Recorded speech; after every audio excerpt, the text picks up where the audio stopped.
Good day guys, so meron tayong issue ngayon dito sa Toyota, no? Dito sa 2KD engine, regarding to sa bearing, no?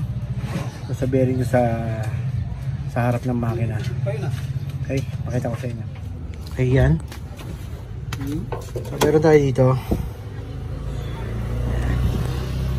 Sabi ng may-ari, may umingay, no? May umingay sa makina niya. And then after ilang minuto na wala. Okay, so upon checking, dito ko nakita yung problema, no? Pag tinanggal mo kasi yung belt, doon mo maiikot yung mga bearing yan para ma-check mo kung ano yung naging problema, kung anong bearing yung bumigay. So upon checking sa compressor, kasi concern niya baka daw sa compressor. Ayan. So wala naman. Andito sila idler na rin sa top. Sa tensioner, ito nagpalit na sila 1 year ago. So okay naman, water pump okay. So dito ko nakita yung problema. Yan. Dito sa idler bearing. Yan. Yan. So idler bearing sa pagitan ng compressor sa kanang alternator. Okay, and makikita nyo dito. Ayan, yung mga ribaba na siya. Ayan. Ayan yung mga pinagdurugan. Kita na. Okay, so ngayon tatanggalin natin yung alternator kasi may problema din yung pulley bearing sa labas. Okay, so pakita ko sa inyo yan kung paano mag-check nyan pag nababa natin yung alternator. Bating may kasamang lokal dun. Putangin na laking babae. Okay, so natanggal na natin yung manifold. Dito na tayo sa idler bearing. Ayan. Medyo mainit, no? Mainit yung panahon, mainit yung makina, mainit yung bakal. Ayan.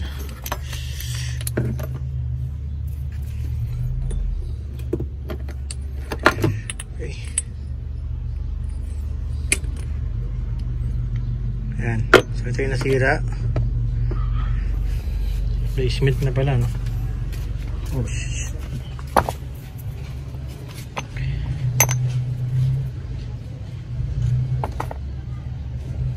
Umiikot. So mali, hindi pwedeng ganyan yan. Dapat to nakapirmi yan dyan. Hindi dapat maluwag, ano? Hindi dapat to maluwag. So usually dapat pwede siyang ginagawa namin. Napapalitan niya ng bearing lang. Yan, 6301. Ngayon hindi po pwede dahil dapat masikip to. Maluwag na, no? Hindi dapat nabubunot yan. Okay, so nagkaroon ng issue dito. So check natin bakit kinain yan. Palit yan, buo. Ay, hindi pwede ibalik yung ganyan yan. Okay, so upon checking, ayan, kinain, no? Ayan, ano yung reason bakit kinain yan? Possible reason, eto, may play na yan, housing nya. So hindi pwedeng, ayan,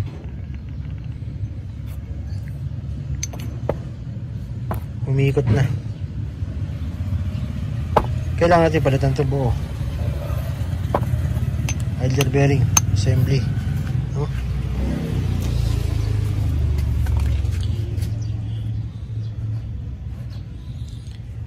Ayun guys, meron tayong konting topic dito, no, regarding sa bearing. Bakit nga ba nasisira yung bearing?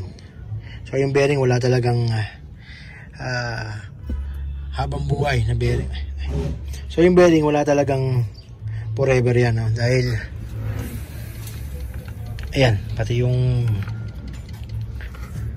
so bababa talaga yung yung alternator. Kailangan palitan ng pulley bearing.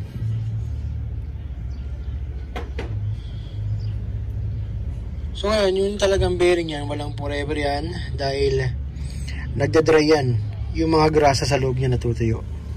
So isa yan sinasabi ko na yung lifespan ng bearing, hindi talaga natin masabi kung kailan hanggat madry yung kanyang loob, no? So yung mga bulitas niyan, pagka dry na, doon na nagkakaroon ng pag-stack up. Kaya upon replacing ng belt, dapat kine-check yung mga bearing para ma-prevent yung pag-stack up, no? So dito nakita ko, hindi na pwede yung idler bearing niya, pati yung housing. So kailangan natin palitan na kasama yung housing para may balik natin ng maayos, no? Ayan, makikita nyo natin yung mga ribaba. Okay, ngayon sa bababa naman natin yung alternator para makuha natin yung pulley bearing nya. Okay, so ito na yung ating alternator. So kaya ako binabayan para palitan to, no? Yan, para may demo rin sa inyo. Dalawang tornilyo lang naman yung tinatanggal dyan para may baba. Yan. Isang 14 mm saka 12 sa baba. So ito dapat ang pag-check nyan, so clockwise dapat sumasama yung gitna, pero counter dapat naiiwan yung gitna, yan. So nangyayari sa kanya, counter and clockwise and counterclockwise sumasama na siya. So pakita ko sa inyo, meron tayong alternator dito.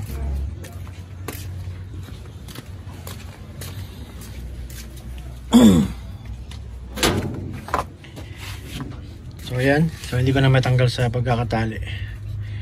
Ayan. So kung papansin nyo, ayan, dapat counter, hindi sumasama yung gitna, pero clockwise sasama yan. Ayan. Ayan. Ayan. So dapat ganyan yan. Okay, so magpapalit tayo ng pulley bearing, ang tawag dyan. Okay guys, so napalitan na natin. Ayan. So counter, naiiwan yung gitna. Ayan. Clockwise, sumasama yung gitna. Okay, so dito tayo sa kabilang issue. Ayan. So ang naging issue nito guys, yung dalawang bearing na yan, gumalaw na, nag-move. Kaya yung kanyang washer tumama dito, no? Ayan. Yan yung umingay. Kasi sabi ko nga dapat hindi ito maluwag, no? Yung mga bearing na to hindi dapat nag-move yan. Ayan, gumagalaw na. So, meron tayo dito.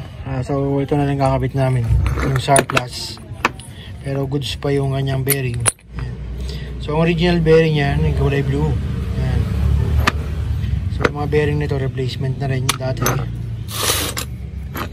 So kailangan lang malinis to para hindi masira yung belt. Ayan, kung mapapansin nyo, ito yung washer nya, pag nilagay may clearance siya dapat. Ayan. So anong nangyari dito, kaya kinain na yan dahil nawala ng clearance. Yan ang nangyari dyan, dahil nag-move yung mga bearing. Yan. Ganyan ang position yan. Yan. Kung makikita nyo, may clearance talaga. Okay. So linisin natin to dahil goods pa naman yung bearing. Kakabit natin yan. Okay guys, so ayan, naikabit ko na, no? So nagpalit na rin ako ng bagong drive belt para sabay na sa trabaho, hindi na pa ulit-ulit. Okay, so testingin na natin. Ay, susi. Start mo nga pre. Okay, so kanina, so sabi na may-ari kahapon, pumapalag-palag yan. So tendency talaga yung pulley ng alternator. Start natin.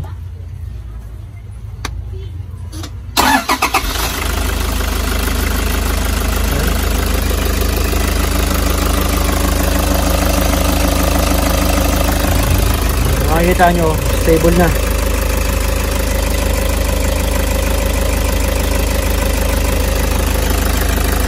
Yan. Okay, so sasarado na natin. Try mo na. Okay guys, so makikita nyo, nag-stable na, no? Wala lang kaming video nung